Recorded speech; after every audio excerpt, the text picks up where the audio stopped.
Kita lanjutkan perbincangan masih bersama Pak Susno Duaji yang terhubung dengan kita dan juga Mas Reza Indragiri yang menemani saya di studio. Saya mungkin ambil kesimpulan dari apa yang diceritakan oleh Pak Susno Duaji, Mas Reza, bahwa itu yang menjadi poinnya. Harus betul-betul diperhatikan senjata ini jatuh pada siapa atau harus dimiliki oleh siapa dan kapan membawa senjata. Dan ternyata selama ini yang terjadi adalah yang mengawasi dan yang diawasi kemudian sepertinya tidak berjalan dengan baik sehingga banyaklah hal bocor seperti itu. Senjatanya itu sendiri ternyata memiliki dampak psikologis yang tidak lazim. Saya katakan tidak lazim. Kenapa?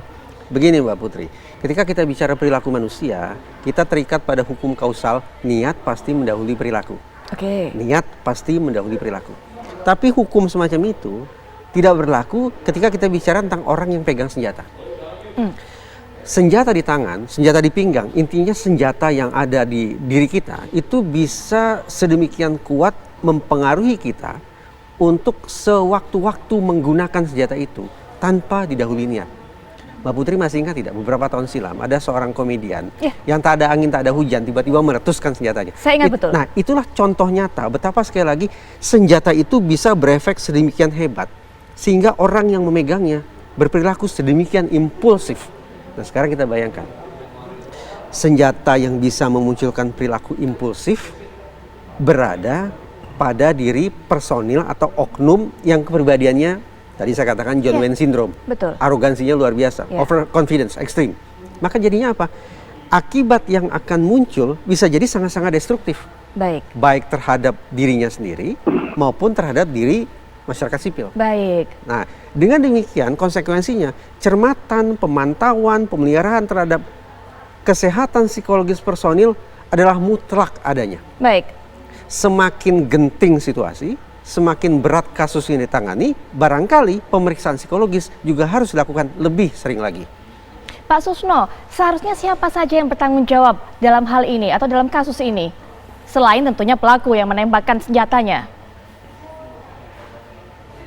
Namun demikian, kita kan ada pertanggungjawaban berjenjang. Atasan itu nanti urusan propam itu kan, akan diperiksa segala macamnya. Anak ini suka mabuk, temperamennya bagaimana. Kan sudah lama dia megang senjata. Sudah lama dia jadi polisi. Pangkatnya pun sudah bribka kan. Berarti bukan setahun 2 tahun. Perilakunya sudah terpantau dari kesatuan mana sebelumnya. Apa ini termasuk anak berangasan. Nah kalau begitu, nah nyatanya kan pada waktu di kafe dia mabuk kan. Mabuk berat. Apakah baru sekali itu dia mabuk? Apa berapa kali? Nah ini propam tentunya atasan langsungnya akan menyelidiki sampai ke sana. Percayalah, di bawah Kapolri baru dan Kapolda Metro Jaya yang sangat dekat hubungan kita antara TNI Polri, hal ini akan diatasi dan juga menjadi pelajaran yang sangat berharga bagi Polri secara kelembagaan dan bagi institusi lain yang sama-sama memegang senjata. Jangan terulang lagi lah. Kita duka cita ya kepada para korban. Dengan apa yang dikatakan oleh Pak Susno tentunya ini pelajaran yang berarti, ini pelajaran yang berharga, harus ada yang diperbaiki secara prosedural juga di dalam internal Polri mengenai hal ini. Selama ini yang disebutkan oleh Pak Susno sehingga sering terjadi miss antara yang mengawasi dengan yang diawasi, sebenarnya penyebabnya apa Pak? Ya mungkin karena tadi sudah dijelaskan oleh Pak Riza kan kesibukan Polri yang luar biasa kan 24 jam.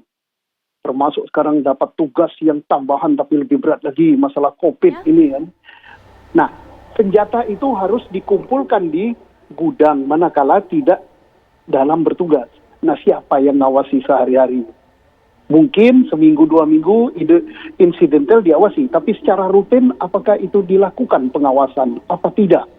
Nah, ini yang harus atasan, ada atasannya lagi, ada lagi propam yang mengawasi ini. Kalau sistem ini bekerja semua, saya kira jalan. Nah, SOP atau sistem ini yang harus hidup lagi. Tapi mudah-mudahan SOP atau sistem ini bekerja dengan baik, bukan karena terjadi kejadian seperti ini. Tapi karena sudah terjadi, ini adalah guru yang terbaik untuk kita perbaikan kepada institusi. Baik, artinya... ya, silakan Pak. Bagaimana Pak Susno? Percayalah bahwa Polri terbuka dan berupaya untuk memperbaiki dirinya sendiri. Kita salut pada Kapolda, kita salut pada Kapolri, dalam waktu beberapa jam setelah kejadian sudah menginstruksikan untuk diungkap siapapun pelakunya.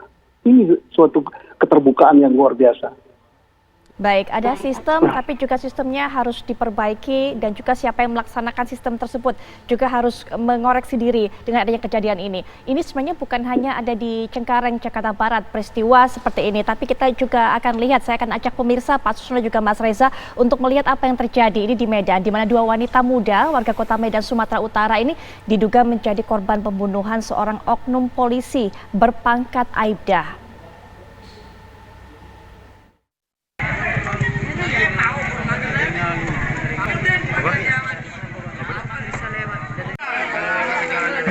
Seorang oknum polisi unit Sabara Polres Pelabuhan Belawan, Sumatera Utara berinisial RS ditangkap karena dugaan pembunuhan dua wanita bernama Rizka Fitria dan Aprilia Cinta. Pembunuhan terungkap usai jenazah kedua korban ditemukan. Jenazah Rizka Fitria ditemukan di pinggir jalan lintas Sumatera, kawasan lingkungan Pasiran, Kabupaten Serdang, Bedagai. Sedangkan jenazah Aprilia Cinta ditemukan di Jalan Budi Kemasyarakatan, Medan Barat. Menurut orang tua korban, Alan Sutopo, korban tidak pernah bermasalah selama bekerja sebagai pegawai harian lepas di Polres Pelabuhan Belawan. Keluarga berharap pelaku mendapatkan hukuman berat. Ada sedikit rasa senang, Pak. Namun ada luka yang kami rasakan ini perilaku daripada pelaku itu terhadap anak kami, Pak. Apalagi dia pelaku itu salah satu dari mereka.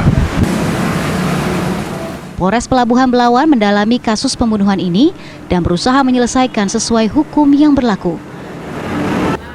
Dari Belawan, Sumatera Utara, Martinus Sitorus, TV One mengabarkan.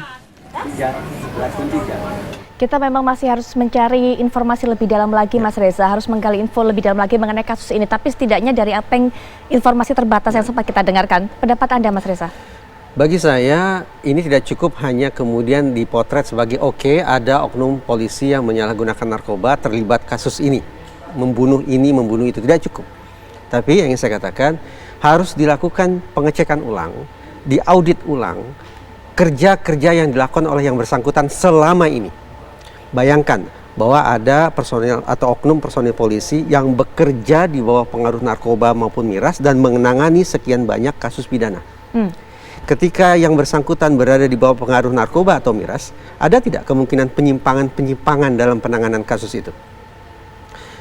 Entah itu hengki-pengki atau korupsi atau perbuatan-perbuatan yang tidak profesional lainnya sebagai dampak dari pengaruh narkoba dan miras. Ya.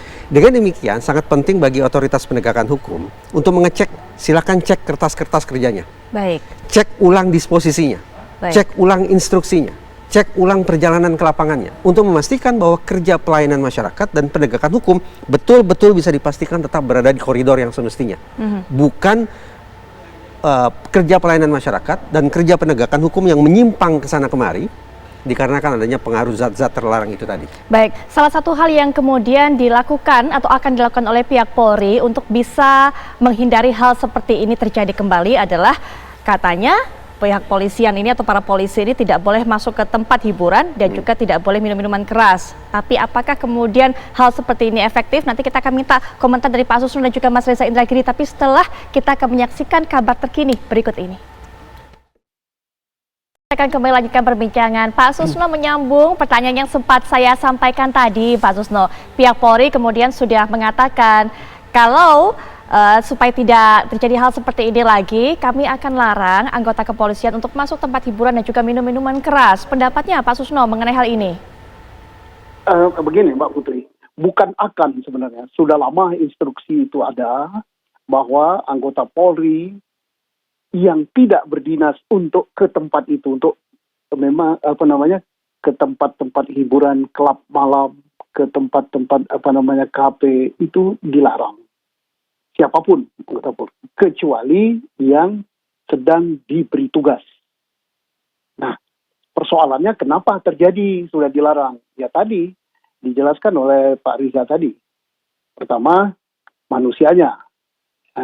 Kedua, mungkin karena padatnya dan sibuknya tugas daripada komandan Polsek, ya tadi dia di Polsek tadi kan si pelaku ini tidak sempat lagi melakukan pengawasan. Mungkin si Kapolsek ini untuk mandi pun nggak sempat gitu. Makanya rata-rata tempat tidur dari para Kapolsek itu tidurnya di kantor gitu.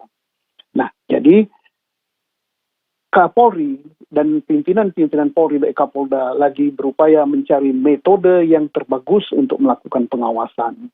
Kemudian metode yang terbagus untuk membuat jera. Kalau membuat jera antara lain dengan tindakan tegas. Begitu terjadi langsung dicari siapapun dia termasuk anggota Polri, tangkap, diborgol, diumumkan. Nah, kemudian dihukum dengan pasal yang berat, dituduh 338.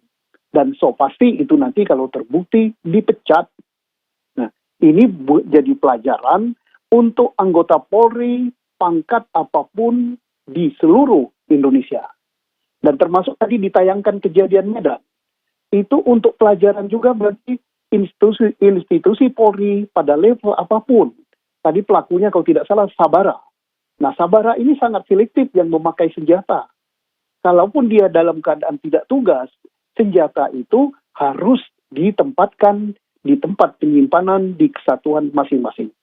Pokok sampai bisa membunuh perempuan begitu.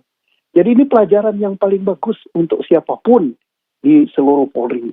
Untuk pelaku, untuk para pemegang senjata, untuk para komandan, dan untuk fungsi-fungsi yang melakukan pengawasan.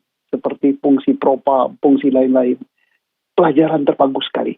Tetapi kita harapkan cukup sampai di sini, jangan terulang lagi untuk institusi Polri dan institusi manapun juga yang memakai senjata api. Saja Mas Reza mengomentari hal ini termasuk juga ancaman yang sempat, ancaman pasal yang sempat dikatakan oleh Pak Kapolda. Pada prinsipnya saya sepakat harus ada sanksi maksimal, baik itu dari sisi pidana maupun dari sisi organisasi. Tetapi bukan berarti kemudian ini tidak ada problem susulan. Ketika seorang personil penegak hukum dipecat, berarti kembali ke tengah masyarakat, dan andaikan terlepas dari pantauan lembaga, maka tidak terlalu kemungkinan justru si pecatan ini akan berulah di masyarakat. Si pecatan ini justru akan mendatangkan ancaman baru bagi rasa aman masyarakat. Dengan demikian, menurut saya, betapapun ada oknum yang dipecat sekalipun, otoritas kepolisian atau otoritas penegakan hukum manapun tetap harus melakukan pemantauan di mana gerangan pecatan tersebut berada. Itu terkait dengan masalah sanksi. Dan sekarang terkait dengan sepanjang yang saya simak dalam press conference kemarin, tampaknya untuk memaksimalkan ancaman pidana bagi si oknum ini adalah dengan menggunakan pasal 388. Bunyinya kurang lebih dengan sengaja merampas nyawa orang lain. Dengan sengaja loh ya. Tapi persoalannya pada press conference yang sama juga diutarakan bahwa si pelaku ini dalam kondisi mabuk. Nah, menjadi pertanyaan bagi saya, bagaimana kita bisa membangun pemahaman yang solid, yang utuh, bahwa orang dalam keadaan mabuk punya niatan, punya kesadaran, punya kesengajaan untuk membunuh orang lain. Baik, kita akan tunggu bagaimana kelanjutannya. Mudah-mudahan ada investigasi yang tuntas tentang ya, itu. pastinya. Mas Reza, terima kasih sudah hadir di sini. Pak Susno Duwaji juga terima kasih sudah menyediakan waktunya dan juga memberikan pandangannya mengenai kasus ini. Baik.